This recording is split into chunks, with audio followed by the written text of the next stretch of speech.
Hello case India vs south Africa first ODI நேற்று ராஞ்சியில் நடந்துச்சு.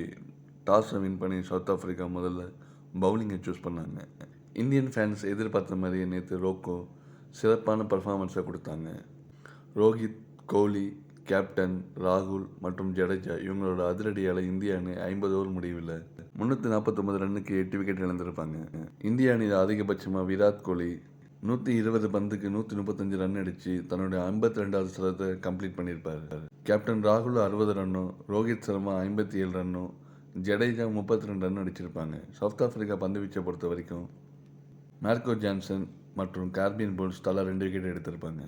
இதையடுத்து 2ஆம் இன்னிங்ஸ் ஆட வந்த தென்னாப்பிரிக்கா அணி 2வது ஓவரில் ஹர்ஷித் ராணோட பந்து வீச்சில் அடுத்தடுத்து 2 விக்கெட் இழந்திருப்பாங்க. அடுத்த ஓவரில் ஹர்ஷித் சிங்க்கு 1 விக்கெட் எடுப்பார். இதனால் தென்னாப்பிரிக்கா அணி 11 ரன்னுக்கு 3 விக்கெட்டுன்னு தடுமாறிட்டு இருப்பாங்க. ஆனால் மிடில் ஆர்டர் பேட்ஸ்மேன் மேத்யூ மற்றும் மார்க்கோ ஜான்சன் சிறப்பாக விளையாண்டு தென்னாப்பிரிக்க டீமுக்கு நம்பிக்கை கொடுப்பாங்க. குறிப்பாக மார்க்கோ ஜான்சன் டெஸ்ட் போட்டிகளில் எப்படி சிறப்பாக விளையாண்டாரோ அதேமாதிரி ஒன்டே மேட்சிலும் நேற்று சிறப்பாக விளையாண்டார்.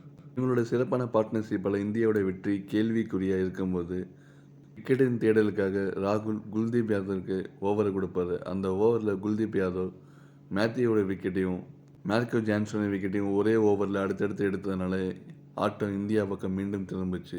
இதை அடுத்து வந்த தென்னாப்பிரிக்கா பிளேயர்ஸ் அடுத்தடுத்து விக்கெட்டை இழந்தாலும் மறுமுனையில் கார்பன் போஸ் மட்டும் அதிரடியாக விளையாண்டு இந்திய அணிக்கு த்ரெட்னிங்காக இருப்பார். ஒரு பவுலிங் ஆல்ரவுண்டர் கடைசியை மட்டும் நின்று இந்தியாவோட பந்து வீச்சை சிதற விடுவார். இதனால் இந்த மேட்ச் கடைசியை மட்டும் விறுவிறுப்பாக போகும். இன்றைய வெற்றி பெற 1 விக்கெட் தேவை என்ற நிலையில் லாஸ்ட் ஓவரில் வந்த பிரசித் கிருஷ்ணா சிறப்பாக பந்து வீசி அதிரடியாக விளையாண்டு கார்பன் போஸ் விக்கெட்டை எடுக்க இந்திய அணி 17 ரன்கள் வித்தியாசத்தில் வெற்றி பெற்று 3 ஓடி மேட்ச் கொண்ட தொடர் 1-0 லீடிங்கில் இருப்பாங்க. Man of the match award சிறப்பாக விளையாண்டு சதம் அடித்த விராட் கோலிக்கு வழங்கப்பட்டுச்சு. ஓகே கேஸ், கிரிக்கெட் அப்டேட்டுக்கு நம்ம சேனல் சப்ஸ்கிரைப் பண்ணிக்கோங்க. ஃபேஸ்புக்கை பார்த்து ஃபாலோ பண்ணிக்கோங்க. மீண்டும் ஒரு அடுத்த வீடியோ சந்திப்போம். அன்டில் தென் பாய்.